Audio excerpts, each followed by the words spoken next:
Hello everyone, this is Aprajita and I am back with the second lecture of our environment for class 10. Now, first of all, let me tell me about the first lecture in which we have discussed about ecosystem. वहाँ पे हमने ecosystem देखा, natural ecosystem, artificial ecosystem के बारे में, types of ecosystem. फिर हमने ये भी देखा कि ecology क्या होती है, environment क्या होता है. देन हमने देखा कि इकोसिस्टम का कंपोनेंट्स क्या क्या है, एबायोटिक एंड बायोटिक कंपोनेंट्स. तो ये सारे कुछ हमने जो है प्रीवियस लेक्चर्स में देखा. इस लेक्चर में हम बात करने वाले हैं कंपोनेंट्स ऑफ इकोसिस्टम में डिटेल में, थोड़ा डिटेल जाएंगे कि इकोसिस्टम का कंपोनेंट्स क्या क्या है. So let's start with the abiotic component of ecosystem. Ecosystem में एबायोटिक कंपोनेंट्स में हमारे पास क्या क्या है, लेट्स सी. तो एबायोटिक कंपोनेंट्स पहले हम लोग कहते हैं किसको है, the parts of the ecosystem और the components of the ecosystem which are non living. ठीक है, एबायोटिक का मतलब ही क्या होता है, नॉन लिविंग. तो जो पार्ट नॉन लिविंग है वो हम लोग यहाँ पे इकोसिस्टम में पढ़ने वाले हैं. ओके, क्या क्या आता है इसमें. इसमें जो सबसे जो है वो है temperature, sunlight, temperature, water, precipitation, soil, air and inorganic substances. Inorganic substances का मतलब यहाँ पे मिनरल्स से है. ठीक है, जो भी मिनरल्स हैं जो सॉइल में प्रेजेंट है या जो भी जिस तरीके से भी मिनरल्स हैं हमारे पास, वैसे तो जनरली जो मिनरल्स का इंटेक होता है वो हमारा प्लांट्स का सॉइल से ही होता है. तो वो और जो प्लांट्स जो फूड बनाते हैं उसको फिर हम वो लेते हैं. ठीक है, उस मिनरल्स को.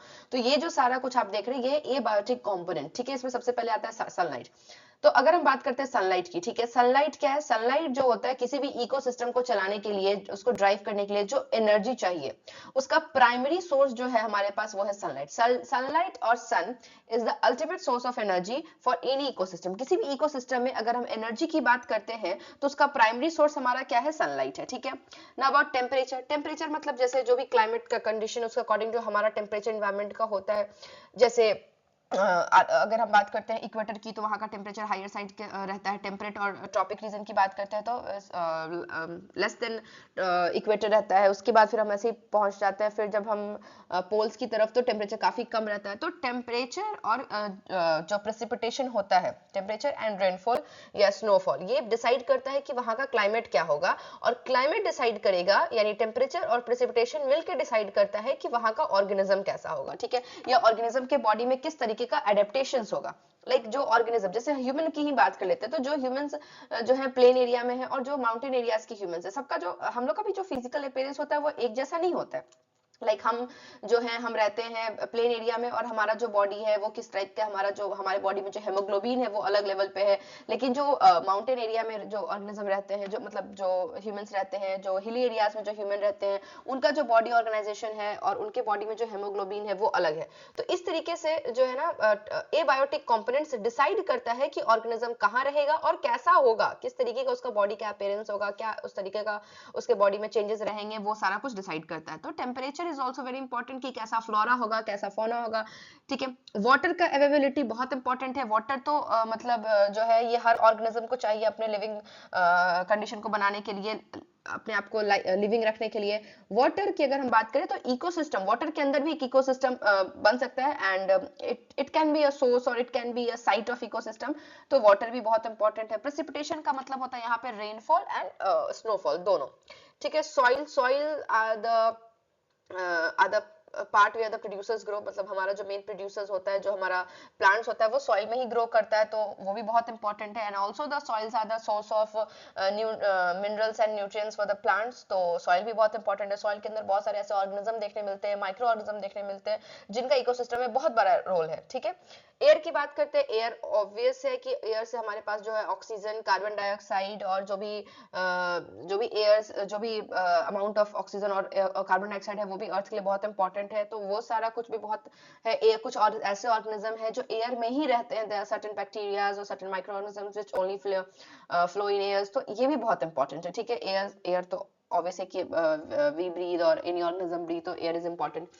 And when talking about inorganic substances, the minerals or the nutrients which are present in soil or in water something, तो ये सारा abiotic component का हिस्सा बनेगा. ठीक है, तो इकोसिस्टम में एबायोटिक कंपोनेंट्स एटलीस्ट जो है ना हम जो है we have to remember the names of the abiotic component for the exam. ठीक है, next we have the biotic component. Biotic component जो है ना वो क्या है, वो जो लिविंग कंपोनेंट है किसी भी इकोसिस्टम का लिविंग कंपोनेंट, उसको हम बोलते हैं बायोटिक कंपोनेंट.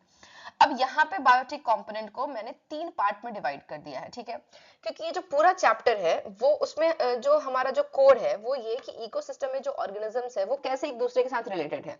तो जो मेन रिलेशन है वो फूड का है, ठीक है, किसी भी ऑर्गेनिज्म को सर्वाइव करने के लिए फूड की जरूरत है एंड फूड का जो रिलेशन है वो मेन है। तो हमने क्या किया है, हमने जो फूड का जो उसका मोड ऑफ न्यूट्रिशन मान के चले या जो भी उसका फूड लेने का तरीका है, तो उस हिसाब से हमने बायोटिक कंपोनेंट्स को डिवाइड कर दिया, ठीक है। तो the basis of dividing this biotic components of an ecosystem is the mode of nutrition, that how it is going to take the food.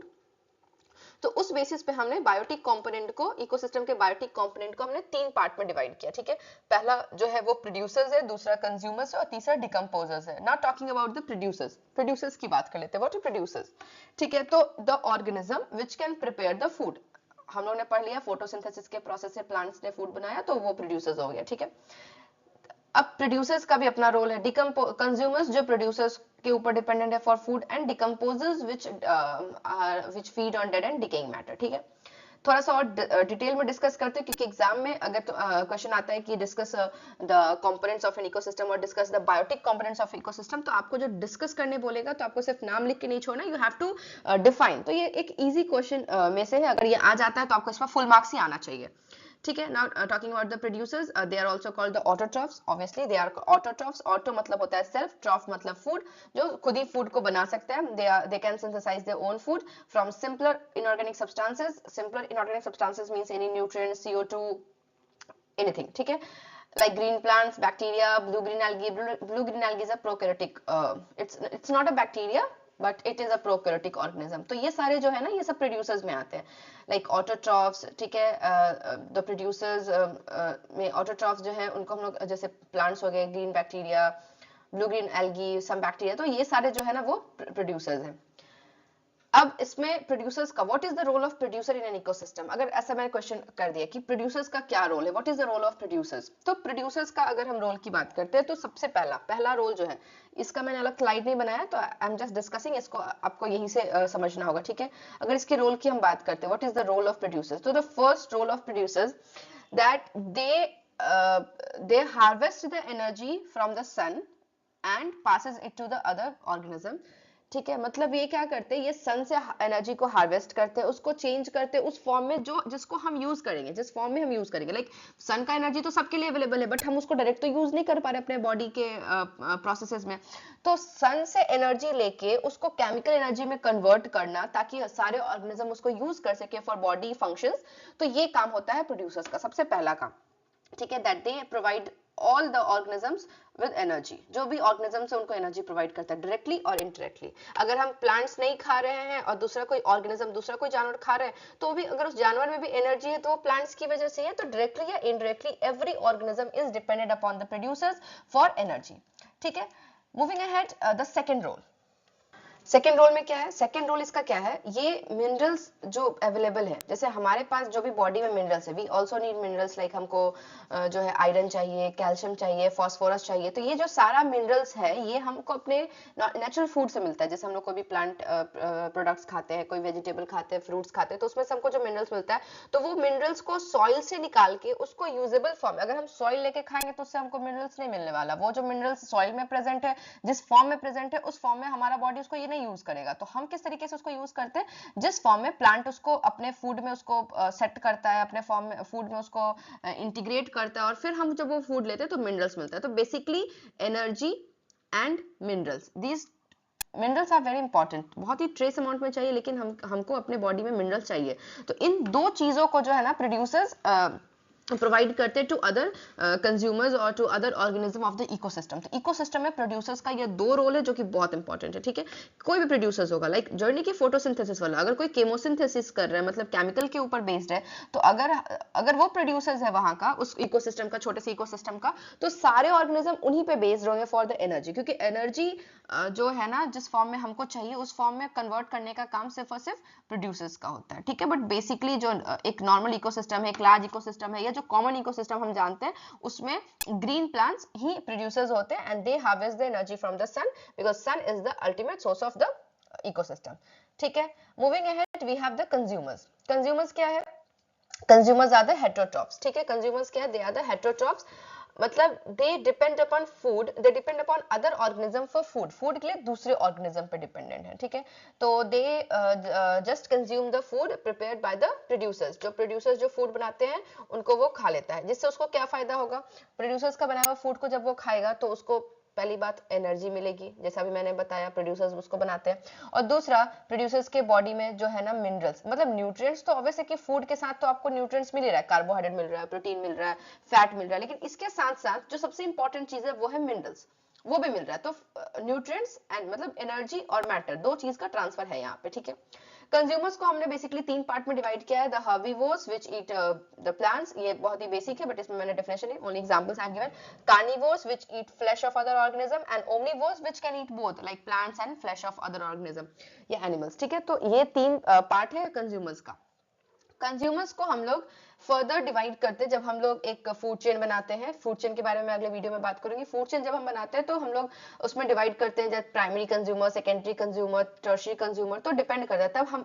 तब जो है ना हम उसका जब लेवलिंग करते हैं तो हमें हर्बीवोर्स को प्राइमरी कंज्यूमर में रखते हैं और कार्निवोर्स को हम लोग सेकेंडरी, टर्शियरी और क्वार्टरनरी कंज्यूमर्स में रखते हैं, ठीक है। तो हर्बीवोर्स लेकिन हमेशा क्या आएगा, प्राइमरी कंज्यूमर में आएगा, क्योंकि ये प्लांट को खाता है, ठीक है। अगर कोई ओमनीवोर डायरेक्टली प्लांट को खा रहा है उस फूड चेन में तो वो भी प्राइमरी कंज्यूमर में आ सकता है।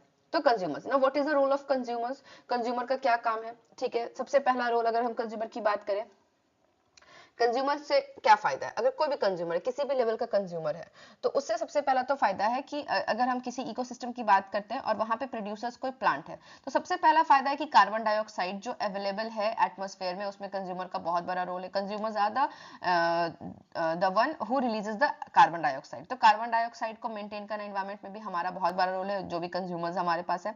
इसके अलावा जो कंज्यूमर्स होते हैं वो उनकी जो बॉडी होती है, उनका जो वेस्ट होता है, उनका जो एक्सक्रीटा होता है, उस वो सारा जब अपना सॉइल में जाता है तो सॉइल में मिनरल्स जो वापस है, जैसे मिनरल्स को अगर प्लांट्स यूज कर लेता है तो मिनरल्स कभी सॉइल से खत्म नहीं हो रहा है, ठीक है। अगर आपका सॉइल फर्टाइल है तो आपके पास मिनरल्स की कभी कमी नहीं होगी प्रोड्यूसर्स को, तो वो जो मिनरल्स रिप्लेनिश हो रहा है उसके लिए जो वेस्ट, जो एक्सक्रीटा जा रहा है वो कहां से आ रहा है, वो कंज्यूमर्स प्रोड्यूस करे। कंज्यूमर्स का डेड बॉडी है वो हेल्प कर रहा है, कंज्यूमर्स का डेली एक्टिविटी है उसमें जो वेस्ट निकलता है, हमारे किचन से जो वेस्ट निकलता है, ऑर्गेनिक वेस्ट जो हम निकालते हैं, उन सब में बहुत मिनरल्स होता है जिसको डिकम्पोज करके जो है उसमें से मिनरल्स को सॉइल में रिप्लेनिश कर लिया जाता है।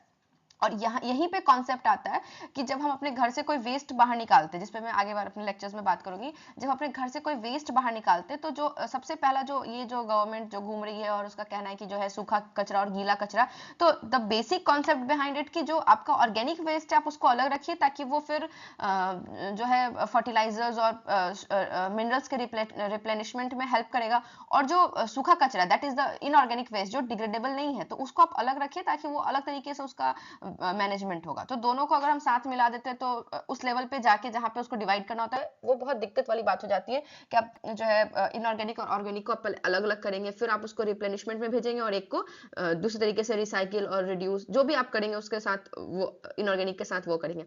तो अगर हम अपने ही घर के लेवल पे ही अगर दोनों को अलग अलग करके देते हैं तो बहुत अच्छा रहता है आगे जाके उसको यूज करने में। तो वेस्ट को इसलिए always organic and inorganic waste should be separated in the houses only, ठीक है।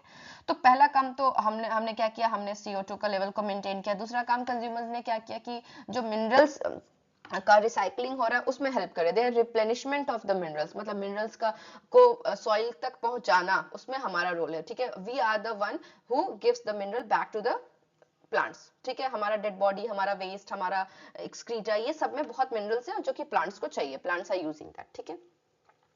Next is decomposers. Decomposers are saprotrophs, ठीक है। डिकम्पोजर्स क्या है, सेप्रोट्रॉफ्स है। They feed on dead and decaying organism, मरे हुए ऑर्गेनिज्म को खाता है, दैट इज प्लांट और animal, they feed on that, ठीक है।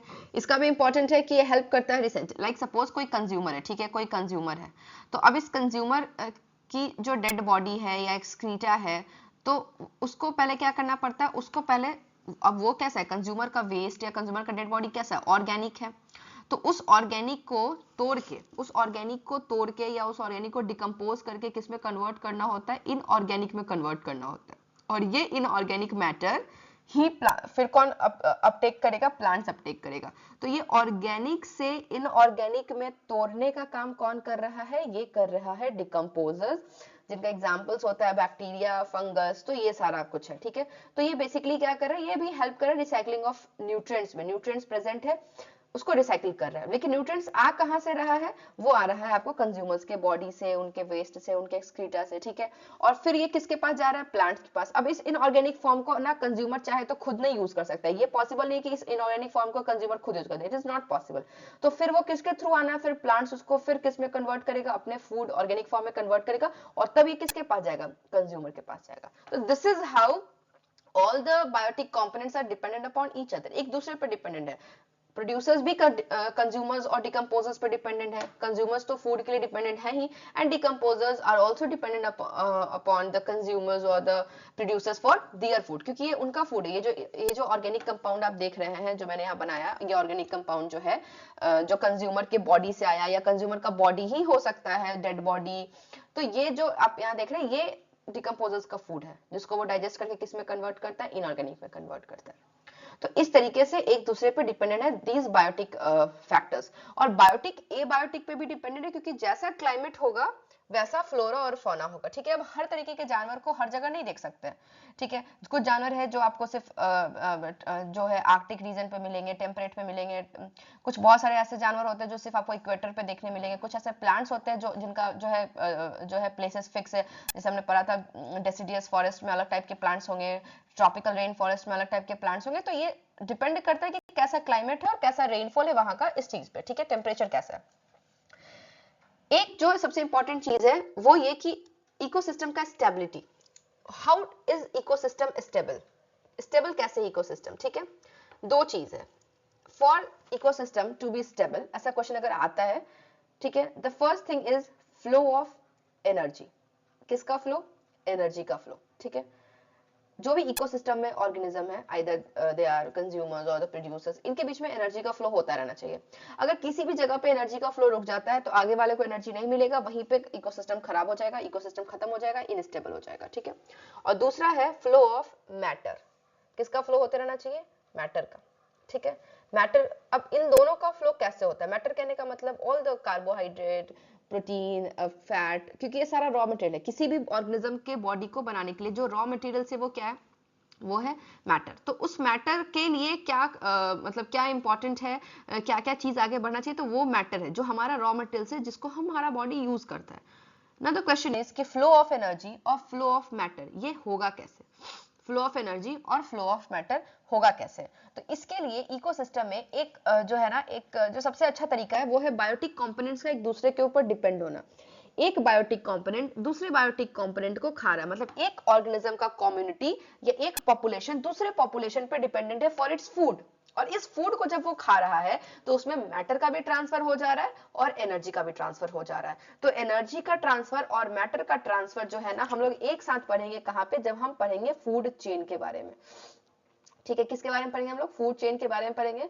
जब जहां पे फूड चेन बेसिकली क्या है, मैं एक इंट्रोडक्शन देती हूँ। फूड चेन में हम ये पढ़ेंगे कि एक ऑर्गेनिज्म कैसे दूसरे ऑर्गेनिज्म पे डिपेंडेंट है, मतलब क्या लेवल है डिपेंडेंसी का दूसरे ऑर्गेनिज्म के ऊपर, और इसी में हम लोग ये देखेंगे कि कैसे मैटर का ट्रांसफर हो रहा है और किस तरीके से एनर्जी का ट्रांसफर हो रहा है। तो ये दो चीज हम फूड चेन में पढ़ेंगे। फिर फूड चेन के बाद जो है ना, नेक्स्ट वीडियो में हम क्या पढ़ेंगे, फूड चेन के बाद हम पढ़ेंगे फूड वेब के बारे में, देन हम लोग पिरामिड के बारे में बात करेंगे, इकोलॉजिकल पिरामिड के बारे में, और लास्ट जो हमारा टॉपिक रहेगा वो है 10% law. 10% law is related to the flow of energy, energy के फ्लो से रिलेटेड है, ठीक है। तो ये जो सारा 4 टॉपिक है ये हम लोग नेक्स्ट लेक्चर में डिस्कस करेंगे। तब तक के लिए आप ये वाला लेक्चर को देख लीजिए, कोई भी डाउट हो तो कमेंट कर लीजिए, एंड तब तक के लिए like share and subscribe. Bye bye.